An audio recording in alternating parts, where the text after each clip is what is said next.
عشق چشم دلو بهت دادم، با پای خودم به دامت افتادم، دیگه چی میخوای از جونه ی آدم؟ عشق تو این قهر و آشتیای یه ریزی به هم میزنی، هی مگه مریضی؟ با این همه باز چه عزیزی؟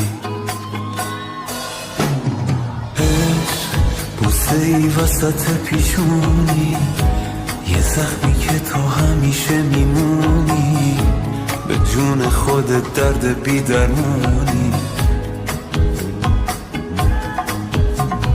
عشق یه غم قشنگ پرطرفداری، حیف تو فقط که مردم آزاری، میای و میری چه بیکاری. آها یالی جنابه، فرشته عذابه، حریف تو نمیشه این قلب بی صحابه. من دیوونه میخوام تو اینجوری خوشیه،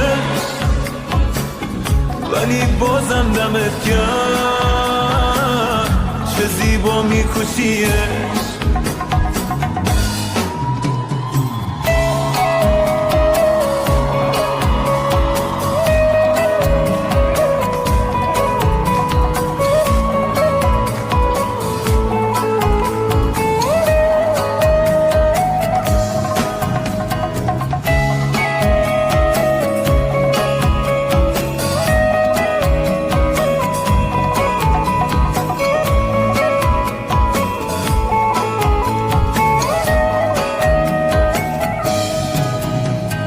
عشق با تو هم کلیه هر جایی، اول میکشونی کنج تنهایی، بعد خودت واسم میخونی لالایی.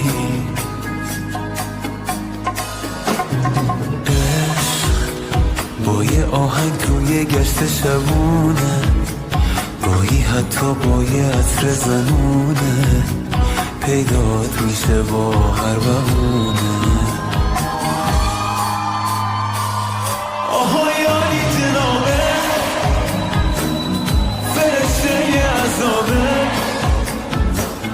حریف تو نمیشه